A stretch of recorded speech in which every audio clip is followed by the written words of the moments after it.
Uh,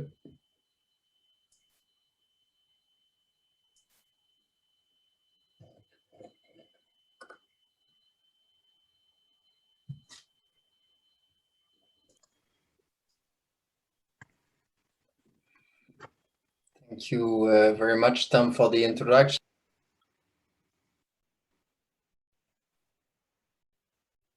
Oh, looks like we've. Okay, is it okay like this? Then my name is Frédéric Fortin. I'm a geneticist at CPOC, and I'm with maybe Amélie, you can introduce yourself.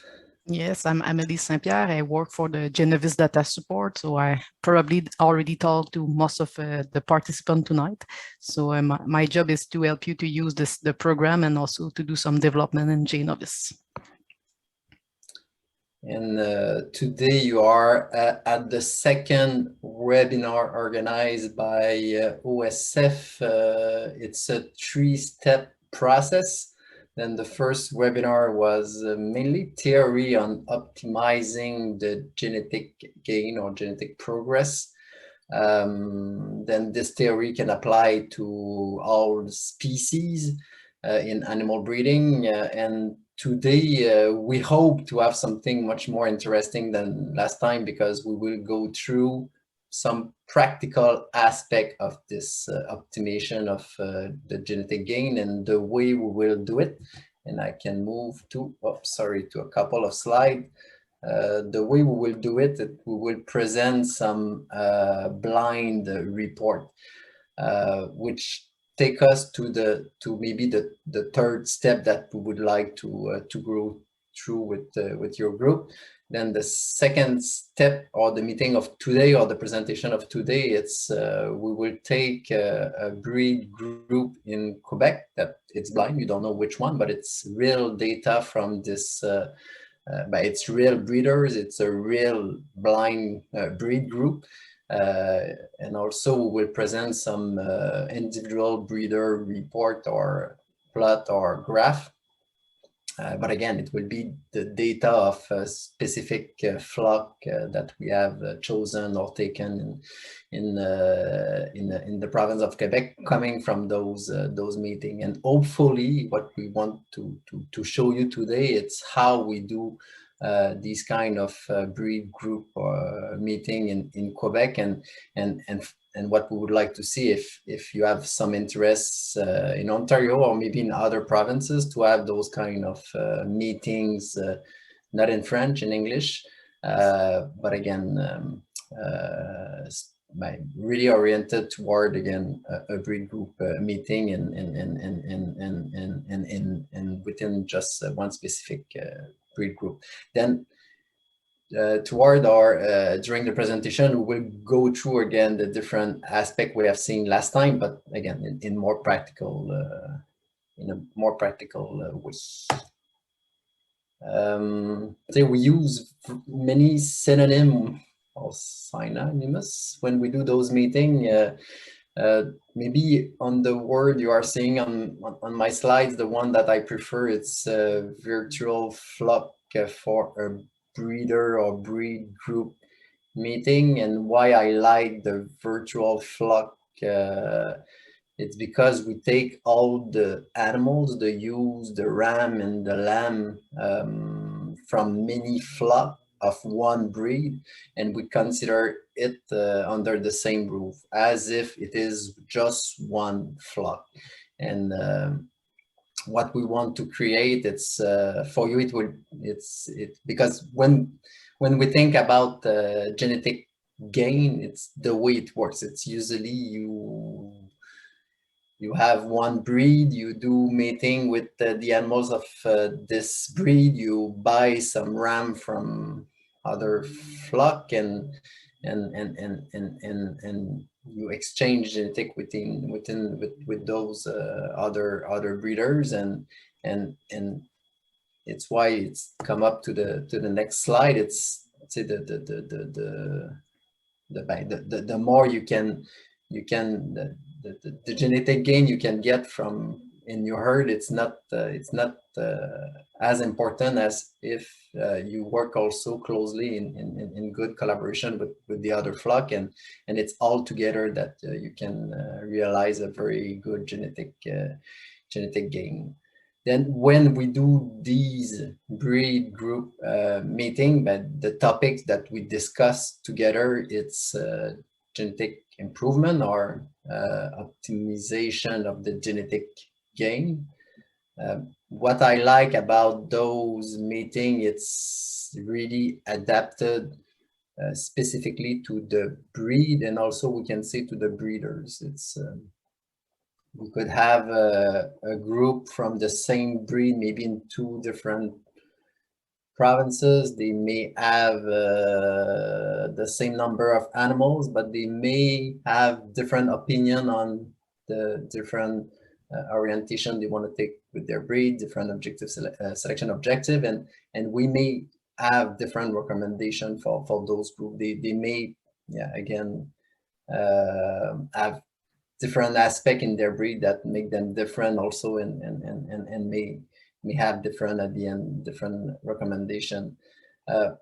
In those meetings, it's really important to understand that it's not oriented toward that the geneticist, like today and like the last meeting, and you will see it in the next, hopefully. I won't speak all of the time. It's a meeting that it's very important that we get your feedback. Then it's kind of 50% of the time I speak, I present some data or some result from your breed group or from your individual flock. But after that, we need to get your input to see if there's something that you are observing, something that you would like to do, some new report you would like to get that I can take, and at the end we can use as a recommendation, and we can use as a follow-up for the next meeting. Then when we go at the end of the slide toward the recommendation, the development of adapted tools, follow-up for next year, because when we do those meetings, it's because we want to have meetings every years. Those recommendation, adapted tools and everything come from you. It's up to you to decide where we are going with it's your animal, it's your breed, then it's very important to get your input. Before we start, just to be sure that, okay, we are talking about genetic improvement or the optimization of genetic gain. And for me, it's important to mention that it's beyond your the breeders or your flock, or even the breed group. It's I strongly believe that genetic improvement, genetic selection, we do it for the overall sheep industry. What you are doing is having a huge impact on the profitability of the commercial producers.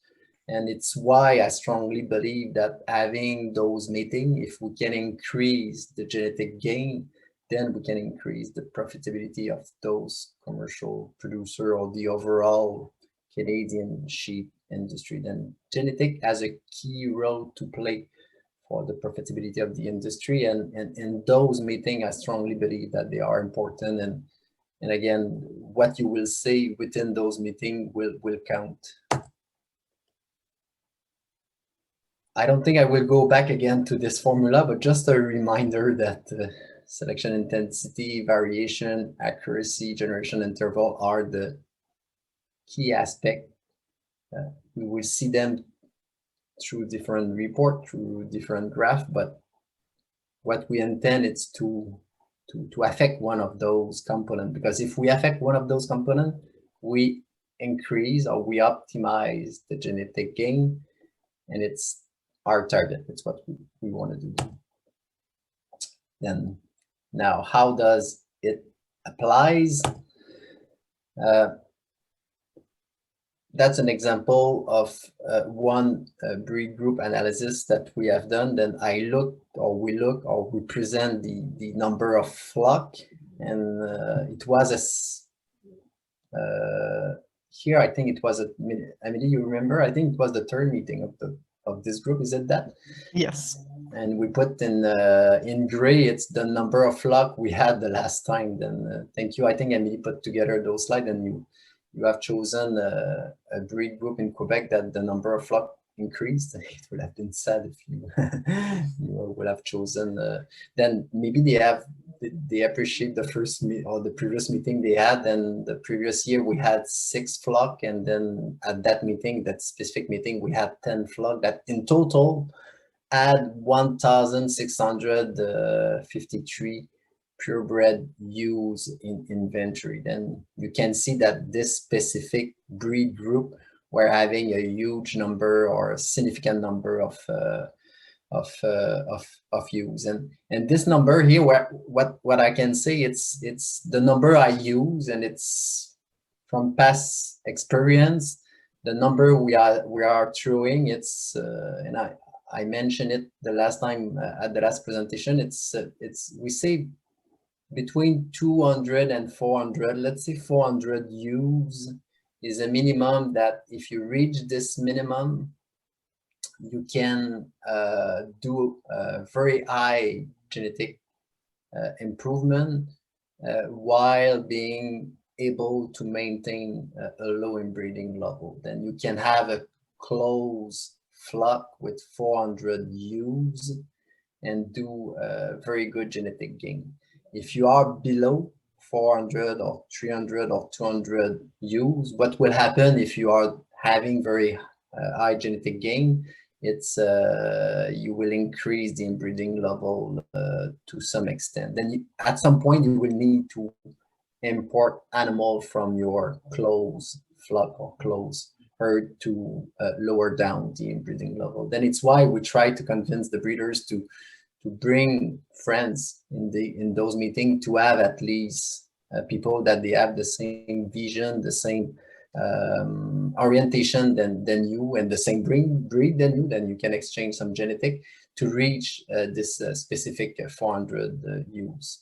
If you do not have 400 ewes, it happens for some terminal breeds, it's very tough to have those numbers. It's nonetheless, it's still very relevant to have those meetings, but we consider that we are in a situation that we need to get animal from outside this breed group.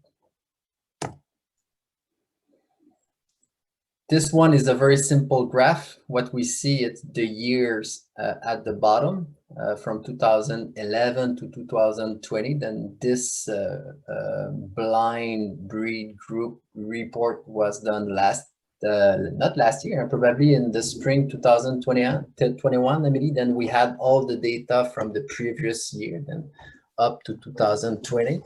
And we said that they were having close to or around 1,500 ewes.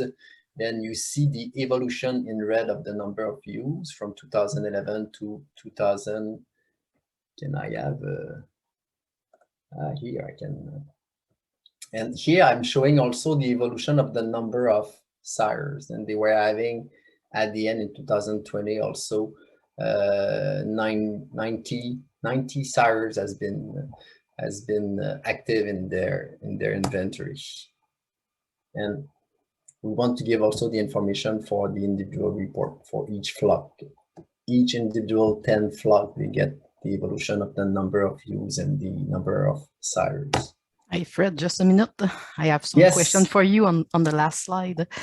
So we see with that flock that it is yes, the one with the flock of a breeder. We see that the number of animal is growing up, so it's probably a flock that is growing the number of head in the flock. The fact that the flock is an expansion, does it have any impact on the genetic gain this breeder can do with his flock actually? For sure. Then when we will see the next graph, if we take the genetic gain from year to year for that specific flock, given that it's normal, it will probably keep almost or as much as possible ewe lamb from from the different lamb that he is having, then we expect that the genetic gain will be much more slower than someone that is having the same inventory.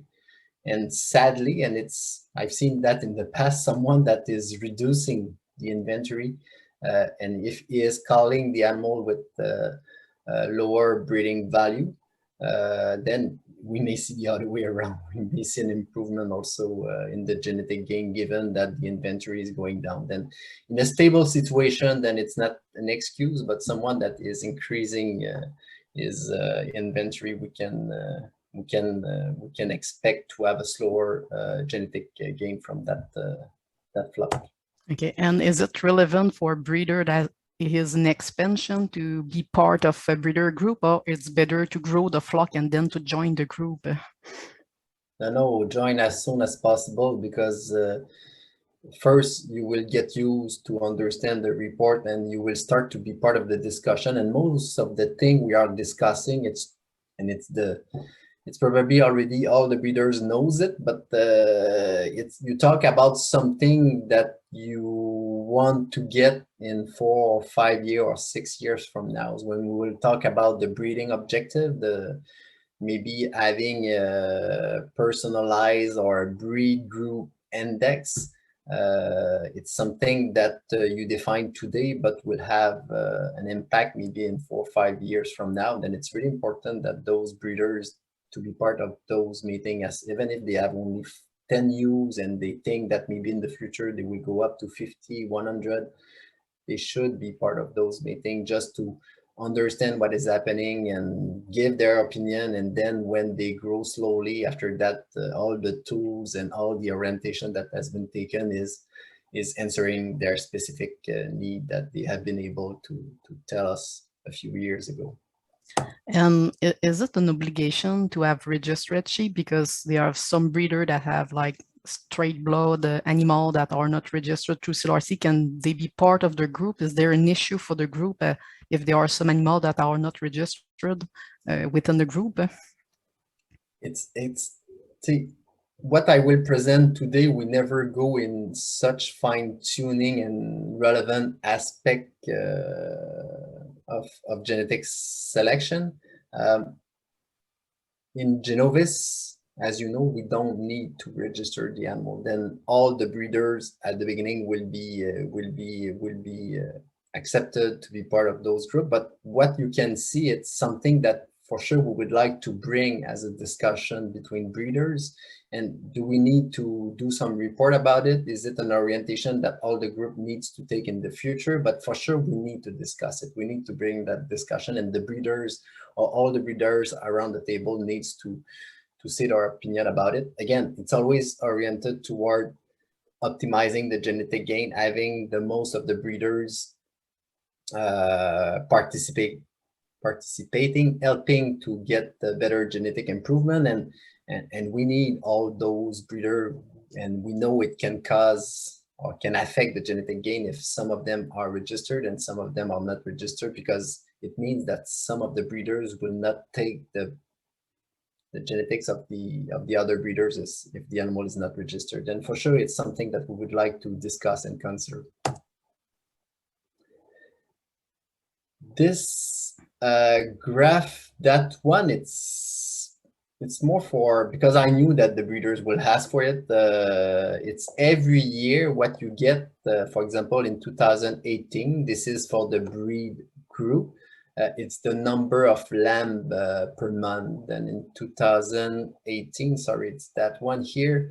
You have the number of lamb born in January, February, March, April, and etc. Then I think it's good for with this report to see if there's fluctuation or if there's season or if this is they are having one lambing per year and some they are having accelerated lambing. Then it's good to see within each breed group what is the situation with the group. And we do also produce this report for some specific for the individual report, and the breeders can get their stat or their information about it. this is one slide that we spend a lot of time to discuss, and I think it is the next one. Yes, the next one. It's the one that what we present. It's the average age of the ram and ewes at the lambing at the birth of the lamb, I would say. And what I have then, average sire age at lambing, you have the same principle that I have shown before. It's this breed group.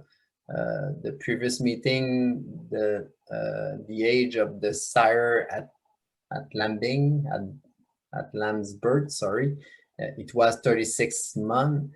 And what we have seen with this group, it's a huge improvement, and they have been able to lower down the average or the mean sire age at lambing to 26 months.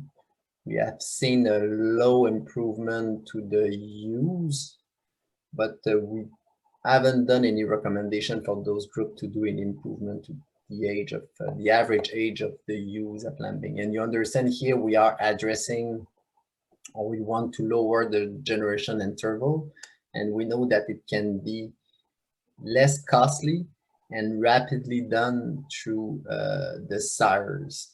And we give a recommendation to get the sires, the age of sires at lambing of 24 months. Another stat rapidly that we have here, it's I just divided the 90 sires by the number of ewes that has been used during at each lambing, the number of lambing and the number of sires, and we end up that this year it's 18 ewes that have been used per ram. And usually it's something that we can discuss. We don't want too much lambing per ram because we don't want to use them too much. We don't want to create bottleneck, and we don't want that ram is too influential in the pedigree of many animals for the inbreeding level, these kind of things. But we still want to get some lambing per sires in order to get a good genetic evaluation of all the sires that has been used. And here it's a stat that we are looking at, but with some maximum, but without any minimum, except that it is also costly. But what we can see here, coming back to the recommendation of 24 months, the age of the sires at lambing, this is the specific graph that we look at. This is only for the lamb born in 2020, but we put in a graph 1 dot for each lamb born. And if I take this, sorry, I will take that one, this dot, then this is one lamb born, and he is born from, if I go here on the left, this is the sire age at lambing. Then this, when this lamb was born, the sire of this lamb was having 50 months old, and the dam, the age of the dam was 80 months old. Then you can see that, is it the next slide? So we can see that we have this specific here location in the graph that we are recommending, or we are looking to get the lamb to be born from young sire, and we put the green line below 24 months old, and it's still correct to have them below 30 months old, but we really don't want to have lamb born from sire or ram over 36 months old. And again, we do not put any pressure on the age of the dam, given it's still expensive, and for some maternal trade, it's still really good to have some repeated lambing or repeated measurement about their performance. Then this one was having, as I mentioned, there's probably more than 1,000 lambs born in 2020 20 from this breed group, then you have more than 1,000 dot. And you can see there's huge variation in the age of the sire. And when we go, and yeah, this is the section that we don't want any data. And when we go to specific flock, so we can see one that is using an older ram, and we can see very well on the graph because we see a lot of dot over 36 months old. And I put not a smiley, an unsmiley face here. And that's the interesting part. It's some of them, and you have them in the room. That's nice, and we can. And at that time, I remember that specific breeder. We can talk to him. We can say, hey, look, the 24 months old here target that we put here.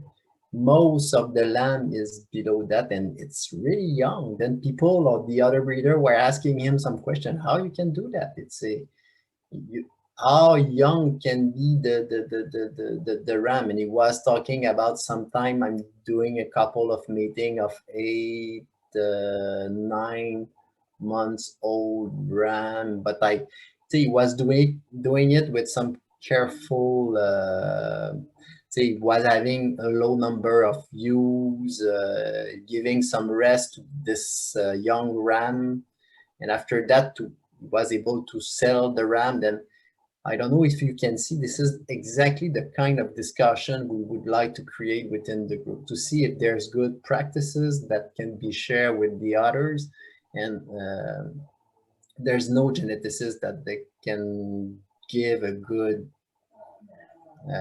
as good information, because he has done it, he has seen it, he has seen the problem of it, and he has made some adjustment to it. And what this breeder is doing, he already tested and it was working. But to have all this information that, okay, how he do it exactly was really useful. And again, it start to be a communication between breeders, that it's breeders that give advice to other breeders. Then this one, it can go an average sire age of 20 months. He was able to do that, and we can agree, and it's possible to have a couple of ram that they are a bit older. For some reason, he wanted to keep those ram, but more and more what we see from this specific breeders, he really decreased the generation interval, and we really see a huge impact also on the genetic gain from this specific breeders, given he is using young ram at meetings and at lambings.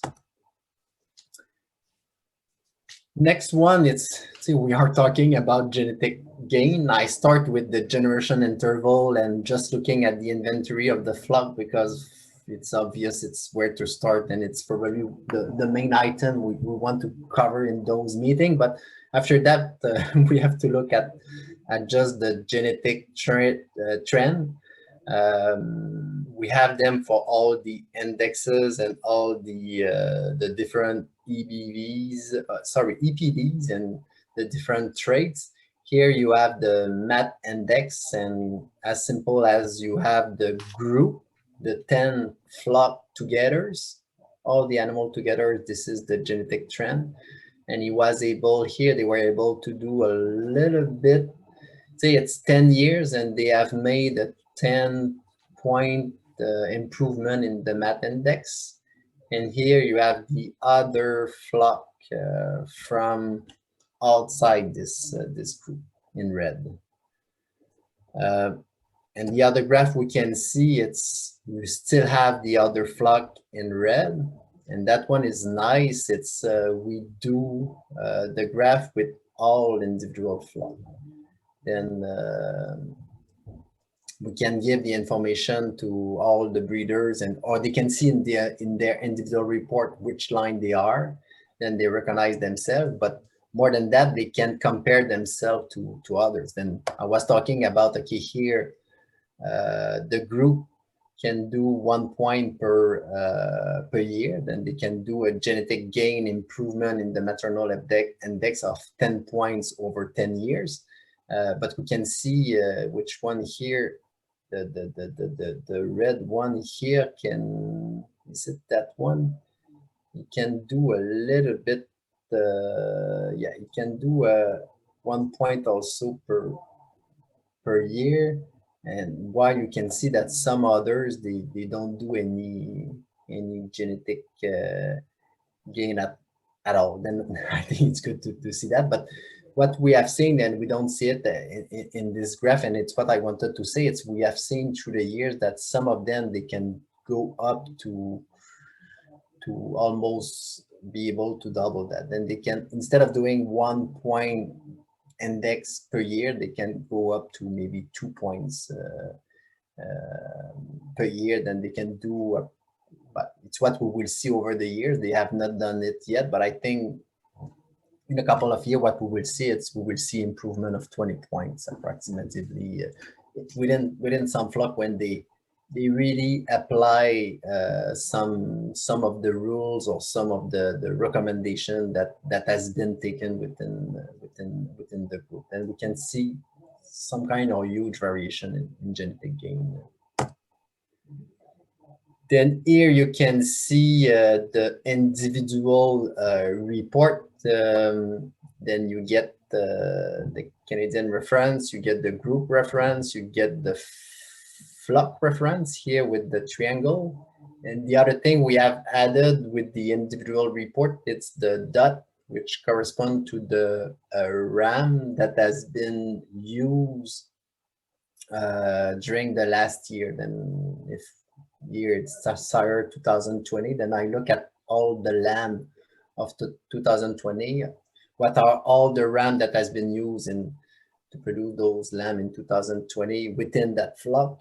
I put a dot with the maternal index of those specific ram, and immediately say as hidden the name of the sire, but I can put on the top of the dot exactly what is the identification of the sire. Then from your individual report, you can see, okay, which ram has been used last year and what was in some way their contribution to improve the genetic gain, given that you see where they are on this specific graph.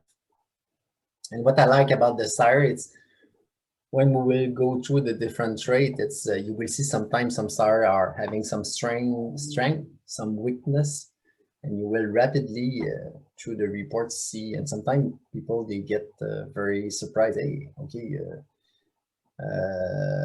lamb survival, DPD, some ram is very low, and okay, what's happened? And sometimes you can help them to identify some weakness and decide to go more rapidly some ram because of those weakness.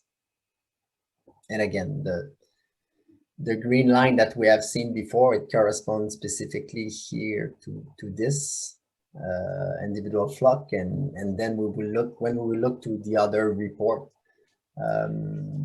this breeder can recognize himself very easily. It will be always the green line in all the line within the graph. Hey Fred, is it relevant for a breeder that is below the average of the group? And then they said that it's very low compared to the group to stay in the group to get improvement, or it is better to him to quit the group because it's like too low compared to the others? Right.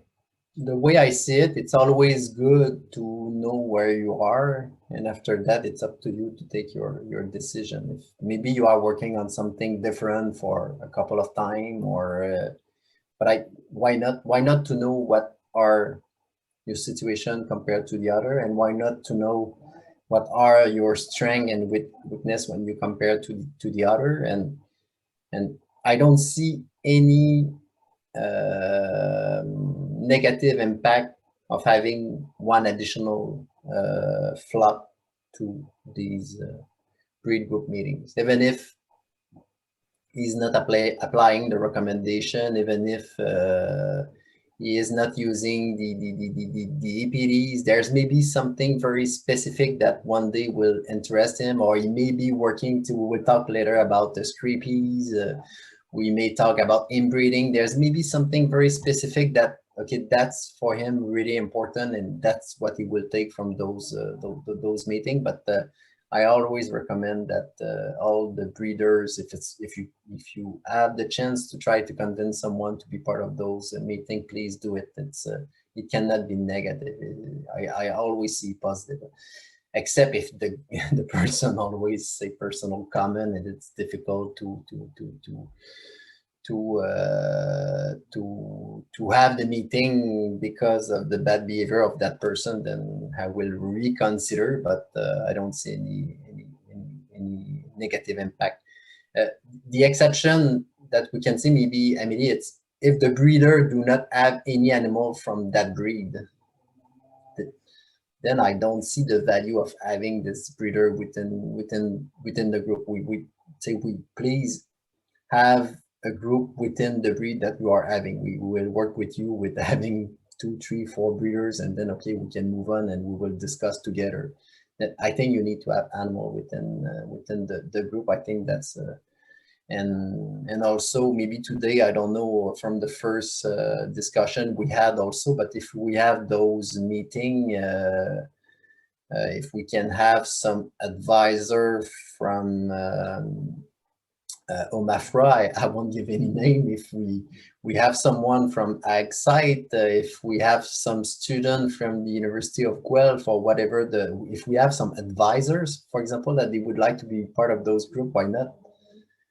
They can help us to have good discussion. They can challenge. Then I will really appreciate to have those people also around the table. It's not a private group, but they do have professional interest in helping the breeders to do better. Then that's a really good reason to have those people around or within those meetings. And I know on the meeting tonight, we have some breeders that have more than one breed. Is it possible for them to be part of a couple of breed group, depending of the breed they have, or they must to be only on one group?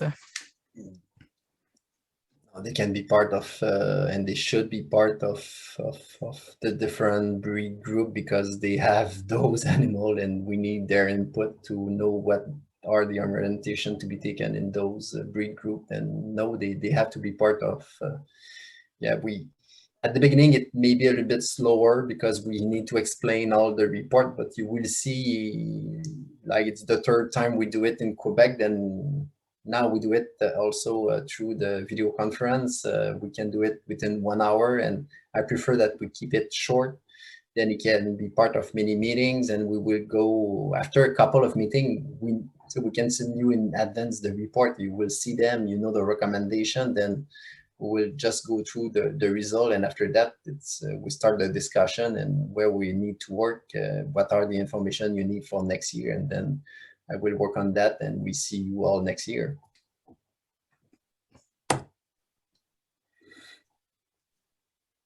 Then for the different trend for the index, that's the maternal ultrasound index. It's the same principle than the MAT index. It's the same principle for all the EPD. Then you have the report or the graph for the group compared to the other flock. In Canada, you have the different flock from the group, and you have what I have seen before. Sorry, here you have your own flock. Then you will have it for the EPD of lamb survival, for example, or whatever the other EPD traits are. Here because we just I just mentioned the maternal ultrasound index or the maternal index. You understand that an index is a combination of different traits in one value. We recommend that you use that value for the selection of your breeding animals. You understand that we have for prolific breed 2 indexes, for maternal breed also 2 indexes, and for terminal breed 2 indexes. But it's possible that we need to fine-tune those indexes because you have 2 prolific breeds, you have, or even more. You have the Romanov, you have the Rideau, you have different maternal breed. They may not have exactly the same breeding objective, or they may want to put a little bit more emphasis on some trait, less on some other traits. Then within those breed group meeting, we will discuss if the index is working well for their group, or if they would like to have some fine tuning. And here you have an example for the one breed group personalized or adapted index that we have created. And for this specific group, they were taking ultrasound measurement, and they wanted to put a little bit more weight on those traits. The current maternal ultrasound index put 3.5% on the loin depth and 3.5% relative weight on the fat, and they wanted to increase it by 10%, to up to 10% for each of those 2 traits, which means that we needed also to discuss, okay, where we will take out some relative weight on other traits, because if we want to give some room for the loin depth and the fat, we needed to, again, it's a fine tuning. I don't think it's a huge improvement or a huge change, but it's a fine tuning. And for that specific breed, we have decided to take out the birth weight, the direct, and the maternal birth weight, and also we decided to take out the lambing interval. But this fine tuning, for sure, it will be a topic that we need to have during this breed group conversation, and we will give you also after those meetings the mean to use an adapted or personalized breed group index, or if it's not needed, we will just make sure or clarify that, okay, your group, you really need to work on the carcass index. That's the index that answering all your need, and that's a really appropriate index. And it happens also that some decide that, okay, they want to use already indexes that is available directly into the Genovis program. I can just add something, Fred, is after the first meeting in Quebec, there is not that many groups that were interested to have a specialized index. But after the third meeting, we have more groups that see that have some thing they would like to put more emphasis or to adapt more the index to their group.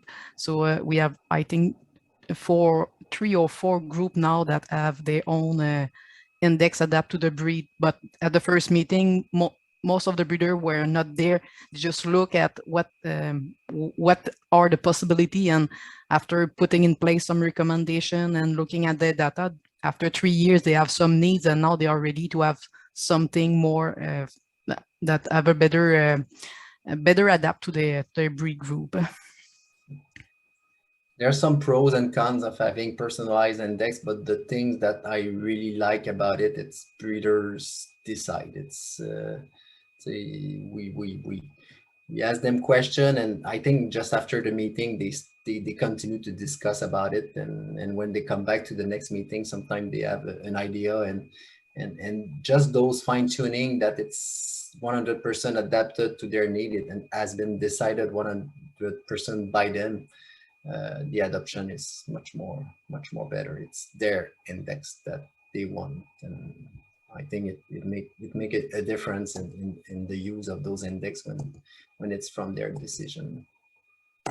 Then it's all the EPDs, the trend that and the different graph from the group or the individual flock, and you will have them in the presentation. Then if you want to go back, Tom will make them available. You can have a look at it, but I think we will save some time for today's presentation if I move rapidly through them. Like, can you just go back a couple of slides ago just to show? Yes, that one. We see the improvement. Can you explain what we see on the graph? Because we see that the line of the breeder is growing up. Is it good for that trait? Yeah, what we can see here, it's a nice example that the trait is total weaning weight or total weight wean at later lambings. It was stable for a couple of years for that specific flock, and we see some kind or significant improvement for that specific trait from 2017.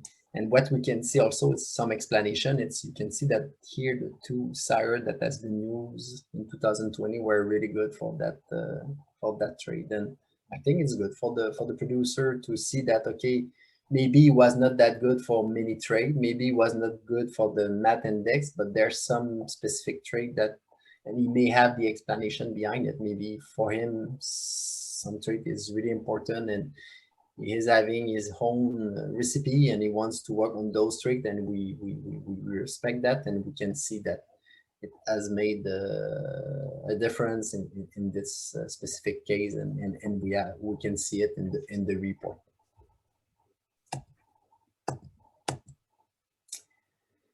That one, I don't know if you remember from the last webinar, but we mentioned that we give a recommendation that the RAM that you select are on the 10% of the index. Then you select the top 10% RAM, and you select the top 40% ewes, because every year you need to select less RAM compares to use. But someone could have raised a question, okay, what is the number or the index value I should look at if I want to select the top person RAM in my flock? And what we are doing, it's first we do it for the breed group. Then you have two columns, one for the ewes, the 40%, and the rams, the 10 top person, which correspond to the percentile 90%. And you can have here, we do it also for all the EPDs, but you have them for all the indexes. Then if you want a RAM in the top 10%, for example, on the carcass index, you need to go to choose a RAM over 6.93 on the carcass index. Then we give you this information for the breed group, but probably you see me coming. It's we do it also for each individual flock. Then within those 10 flock that we have shown you, it's some of them they have very high breeding values, and some of them it's lower than the average. Then to select the top 10% from all your lamb, lamb RAM, then it's not the same value. But for this specific flock here, flock A, you need to select the RAM with a MAT.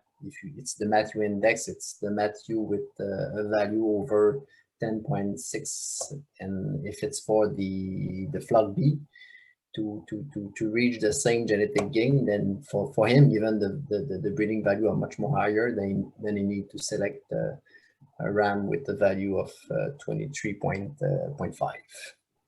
Is it better to select with the reference for the group or the reference for the flock? Because flock A is like under the reference of the group, and flock B is higher than the reference of the group. What I like from this, it's if you go buy a RAM outside your flock, then maybe look at the reference or give you a reference at least, that in the group you can find those kind of value for the MATU index.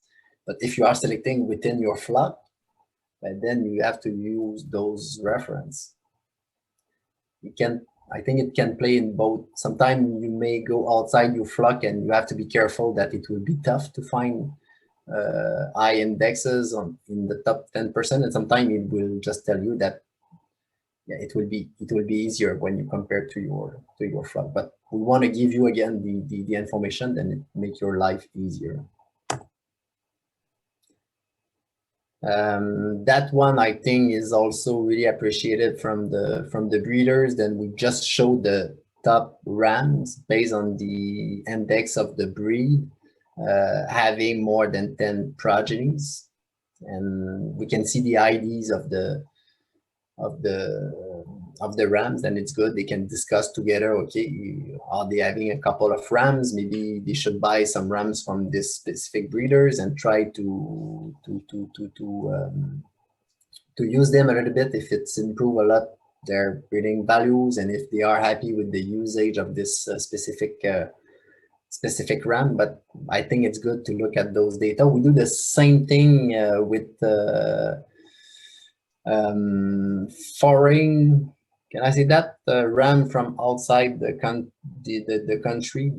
We can look at, okay, what are the ram coming from USA or other Australia or whatever, and we can look at their breeding value, and we can see within a breed if there is some benefit of using ram from outside the country, and we can provide, or we can discuss it together and see, okay, should we look at importing live animal or semen from that specific countries, given that we have seen very high value in the database from those animals from a foreign country. That's also, again, always in the orientation to give you information to be able to improve your breeding values within your flock and your genetic gain.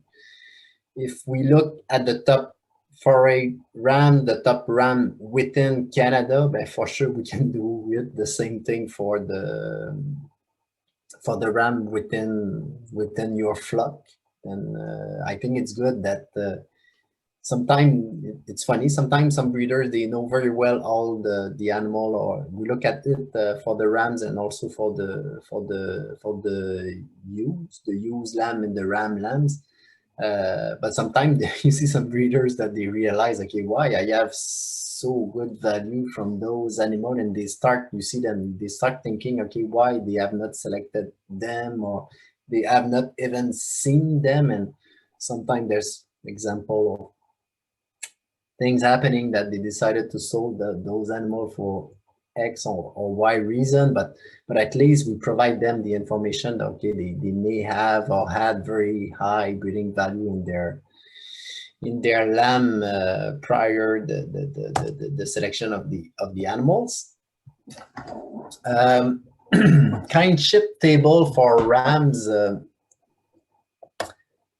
Here, I think I will just read it. The letter that you can see here, usually it's one column per ram, and this is ram A, right? One column and line for line. Sorry, it's how we say that, a cross table. Then A is for the ram A, B is for the ram B, C is for the ram C, and usually when you get this report, it's a report that we produce for each flock. You have the identification, the specific identification of that ram. Sorry, and what we show in the table, it's the number that we have produced. Emily, you can maybe tell if I'm clear. It's we do a mating between the two rams, and it's ram A that it's like that we do the mating as if it was a ewe, the UB, but it's the ram B, and we look at the inbreeding level of the lamb that would have been produced. Then it gives you an indication of the genetic distance that I can see between the different rams that you have in your flock. And I think it's good because sometimes you buy some ram from other flock and you have selected some ram, then rapidly looking at this table, you see which ram are different from a genetic point of view compared to another ram. So could you just explain, for example, if you cross the ram A with the ram B, you have a value of 0.17, what it means? But it's really the inbreeding coefficient. Then if you have, you cannot get 1, you can get 0.5 if you are a little bit more than that. It's when you do the mating of the same animal. If there's no relative in the pedigree When we go up in the pedigree of the animal, then you will get the value of 0. The recommendation, it's when you produce lamb, it's to get an inbreeding level. We can't say it's arbitrary, but we can't say that below 7 or 6%, it's a low inbreeding level. And we usually recommend to not have any inbreeding level over 12 or 4. Again, it's arbitrary, but over 14%, let's say 14%, it should, well, 12%, you should not get an inbreeding level over that. And it's really this specific inbreeding level that we see here, as if you have produced lamb from 2 ram. And that's my explanation of this, and where we are going with that, we can calculate the average kindship of all the ram.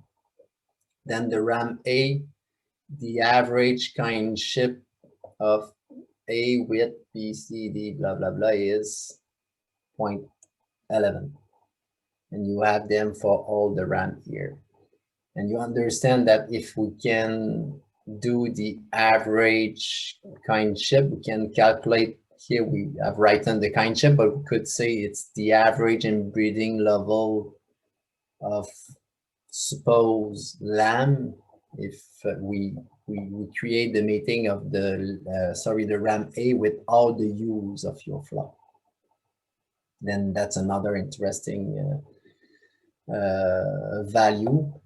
Especially if you buy a new ram. If you buy a new ram, you will be interested to see if you have this new ram mate with all the ewes of your flock, what will be the average inbreeding level from the offspring.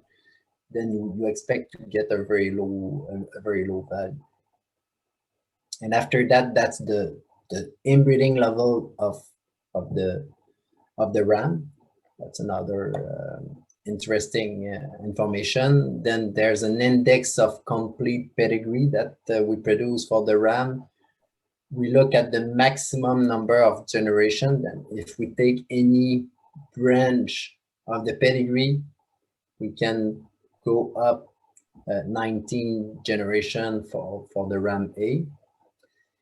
And it's the number of complete generation, then I can go up 6 generation of ram A without having any missing parent. And finally, when you combine those two and you have equivalent complete generation, then you gain, it's a kind of an average, but an equivalent complete generation of 11 for the ram A, and you have the number that goes from 10 to 12 for this specific breed. An example for all this that has been very interesting, it's for example, someone has imported an animal from USA and he has only completed the parent, and the number of the complete pedigree index was horrible. The maximum number of generation was just 1. And it was nice because we produced those reports and we see them, then we talk directly to the breeders and we say, hey, you just declared the sire and the dam of your animal that you have imported. He said, oh yes, and we give the recommendation, maybe you should provide additional information, then we can create maybe link with other animals known in our pedigree or database, and then it's what happened, and then we have improved a lot the inbreeding level of future mating of this ram. Then this is the kind of thing that we can that can happen from looking at those reports and those data. Here, that's another report that I find really important. It's this is only an individual report for each flock, and we look simply at the management group of the breeder. We need to do an improvement to this report to include all animals from the different breeds. We do it here within each breed, and okay, there's an improvement there to be done. But what's happened here, it's for example, in 2020, the breeder has created 1, 2, 3, 4, 5, 6 management group for the genetic evaluation. You have the number of lamb within each group. Sorry about that. And you have the the number here in whatever the color is used. It's the number of different ram that has been used to produce the lamb in the management group. Then there's a clear recommendation that up 3 and over is really good. 2 is really a minimum, and you should not get only 1 ram within 1 management group. And it's here, it's what happened. It's this breeder is having a good number of lamb per management group. For example, the first group is having 100 lamb. It's having 7 sire, which is great. But here you have one group with a small one, maybe with 20 lamb, but only 1 sire has been used.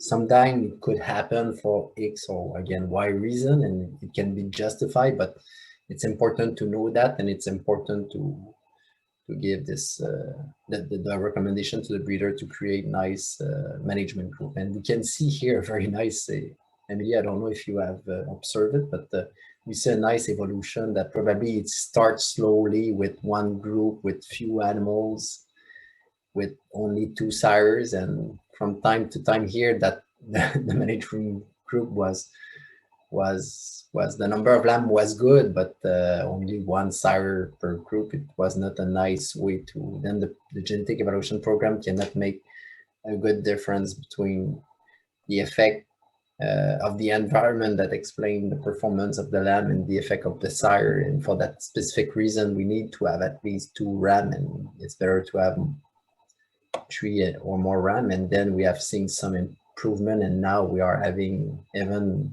2 years ago in 2018, the management group of this breeder was really nice or great. I just go back again on the slide just to mention that the report is done not only for a breed, but it's better when possible to group. For example, if you have a commercial flock and a small purebred flock, it's better to group your purebred with the commercial into a management group to reach the minimum number of lambs and the minimum number of sire. Even if you have only 1 sire in purebred, with a small group of lamb purebred within the management group, it is the size of the entire group and the number of the ram used within the entire management group that is used for the APD's calculation. So I see that sometimes that they have breeder having small, different breed, but small flock, and they separate each of the breed in different management group, and that makes very small group, but it's better to group the different breed together when possible and they are in the same condition to reach the minimum to get a better accuracy in the prediction of the genetic evaluation. And that's the improvement that Fred will done on this report. Will also include all the lambs that are considered in group 1, 2, 3, and the total number of sire of each of the group. Because for, like I said, mostly in the terminal breed that you have lower group, that will help to get the accuracy and really see if the minimum number of animals of lambs and sire are reached within each of the group. I totally agree. If they are, as you mentioned, under the same condition, that's it's better. We have seen trend for the indexes or the different trait, the genetic trend, but we can do the same thing for the inbreeding level. We recommend over 10 years to not go over 1%. It's again, it's arbitrary. Then we will compare your group to the other flock from outside your group. Then here what you can see, they stay pretty much both at around 4% in breeding level in average of all the lamb born. And another way to look at it from year to year, it's a graph that the idea come from CCSI, the Canadian Center for Swine Improvement. It's we look at the number of lamb that are over 7% inbreeding level, and the number of lamb every year with an inbreeding level below 7%, which is we could say that it's a recommendation. Then we can see again through year to year the evolution of the group, or you can have the same thing, the inbreeding trend or level evolution, and the frequency of number of animal over or below 7% for your specific flock. Sometimes it's funny. Sometimes we see the graph almost red, and some breeders, they are surprised. The inbreeding level also, it's from flock to flock, or within each flock, we see sometimes some fluctuation, and I think it's something that may happen. We are more careful about the overall evolution of the group, and it's important within the group that we are able to not get too high increase in the inbreeding level. We have the chance to have a look also at your data. Then we can look at what is the percentage of lamb that get specific measurement. Then we look at the birth weight, the 50 days weight, the 100 weight, how many or the percentage of lamb that has a loin depth measurement. We haven't included the fat, because almost all the time, if you get a loin measurement, you get also a fat measurement. And we look also for the mortality rate from 0 to 50 days and 50 days to 100 days. And here we see, and it's one of the traits that we look at, we see an increase, for example, in the number of lamb with a birth weight, which is a good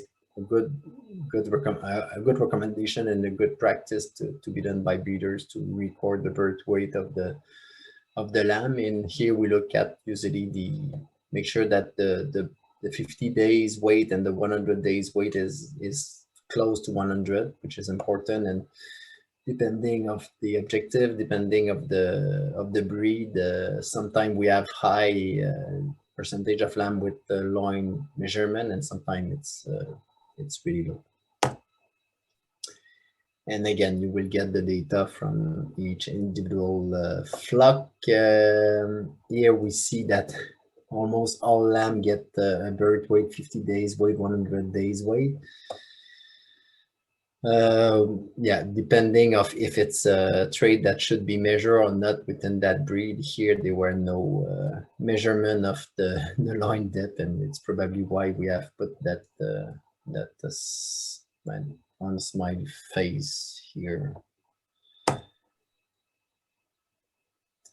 And that one in comparison is having the birth weight, the 50 days weight, the 100 days weight, all the lamb in 2020 with those measurements. And we can see from 2015 or even 2016, pretty much all the lamb also measure for the loin depth.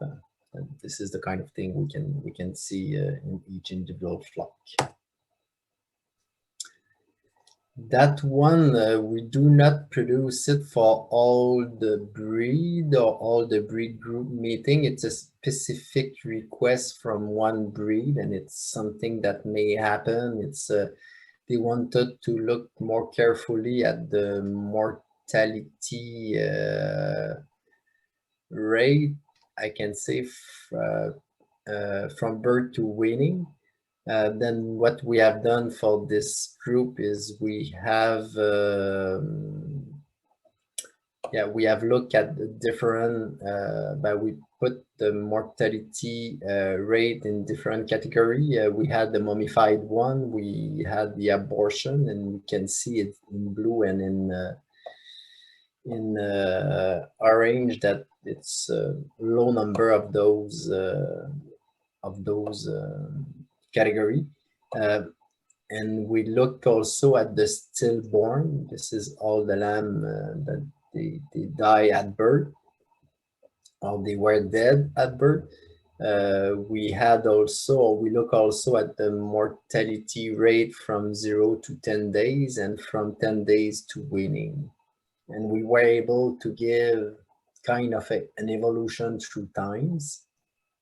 And we were able to give, there's approximately 5% of the lamb that they die, this is a percentage here, that they die as a stillborn, another maybe 4% if we look in average from 0 to 10 days, and another 4% from 10 days to weaning. And we calculate that within all the bird group or the management group, we look at the top 25%, which give a mortality rate around 22%, and we look at the bottom 25%, or 25 percentile, and it give a mortality rate of 8.5%. And after that, I don't know if you see where I'm going. It's if we produce this specific graph to each individual flock, then they can compare each other and they can see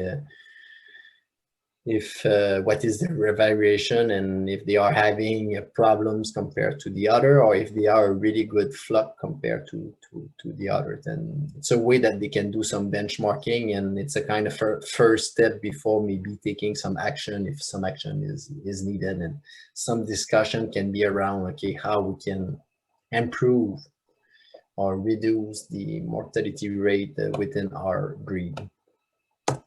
And if I can complete, on the last meeting, we said that it was very important to be very accurate when you record mortality in Genovis. So if you want to be able to follow where are the category where you have a lot of mortality and want to follow it in times, it's important to indicate if the lamb is stillborn or born shortly after the lambing.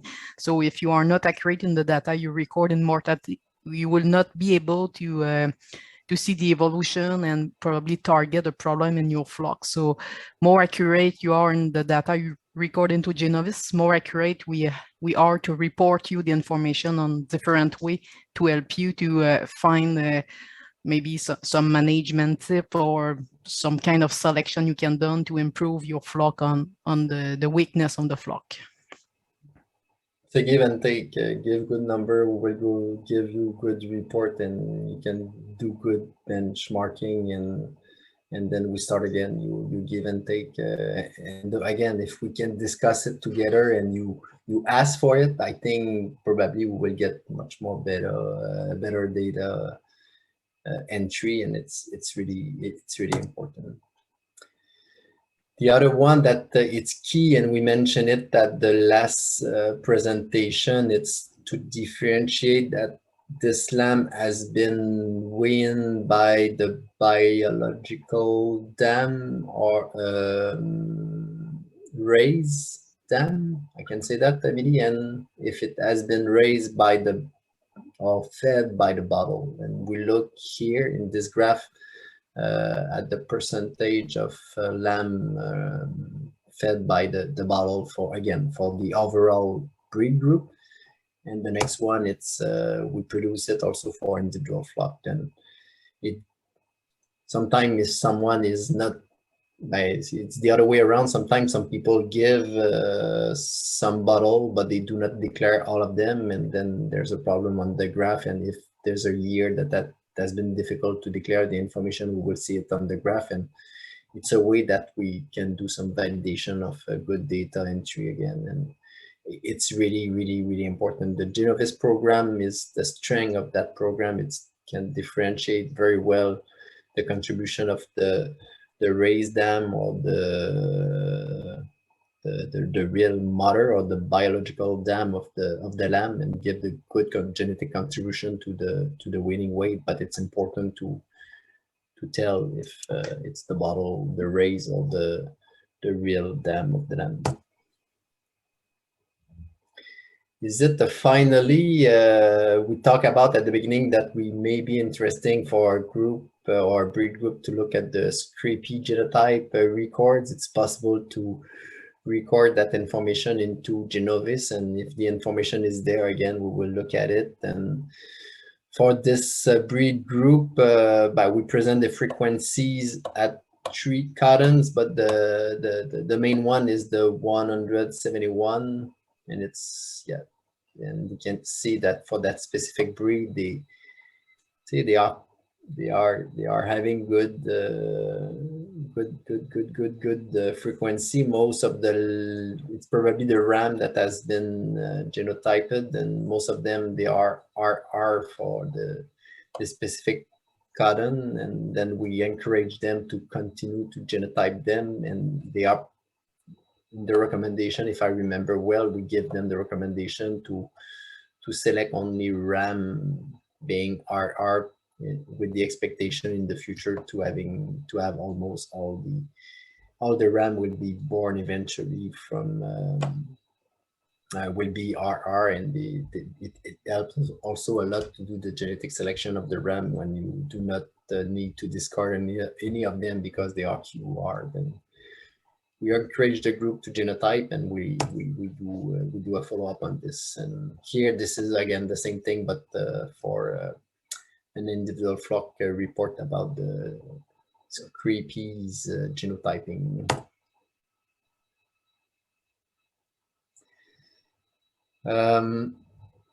Discussion on the breed group index. Yeah, this is maybe kind of recommendation that we can give when we will go through those discussion. When we look previously in the other slides,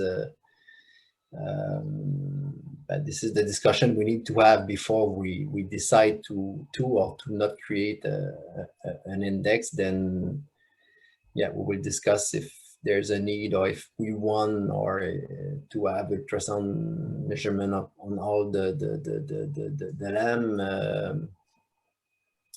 We need to decide if there's a need to personalize or not personalize a breed group index. And we will provide recommendation about the lamb survival. We will provide recommendation on the use of the birth weight EPDs, also the direct or the maternal. We can discuss about the mature size of the ewes also. Then I think many things can be included in those discussion, and this is a very important one. Do not forget also that sometime we may discuss something that it's ideas that we will bring also to another level, to researcher, to maybe be new research project in the future. Then for us also, it's really informative to again sometime develop or have new research project, given that we are connected with the specific need of the breeders. That's maybe one recommendation that we gave to one breed group meetings that we have done. Then you can look at the slide, but most of the thing I already mentioned about it. And here they were going to even start to genotype the female for the scrapies, and that's maybe something that really specific. They were ready to move to ultrasound measurement. They were ready to have all the flock using ram below 2 years. They were having an individual breed group index. And on the data collection, we were focusing again on the mortality data, and we wanted to have a closer look at the mortality rate. And that was the kind of highlight we had from that meeting, that again, when we start the next one, we will look at those specific things and see if the recommendation has been applied or not. Then we come back as a conclusion on the the 4 items that or the 4 parameters that we mentioned about in the previous presentation. But as you can see, that we get out the theory behind it, and we go into practical, and see, we have to stop the presentation there, but there's a lot of things we can discuss, and we should discuss. I think having those group meeting, that again, it's I have many examples, but sometimes it's what we believe in theory should be applied, do not apply very well for different reasons, and it's why we need sometimes to have the conversation. Or if I take the previous presentation that I have done, already we had one question about the precision of the breeding value if we use older ram. Maybe some of these kind of questions will be raised, and we will look at specific information about it, and we will discuss that to just to make sure that we look at it carefully, and we convince you that it's the right direction to take before you take any action. But it's up to you. It's you that decide, okay, where we go with those meetings. Then Tom, I haven't looked at the time. I don't know if we have done well, and if there is any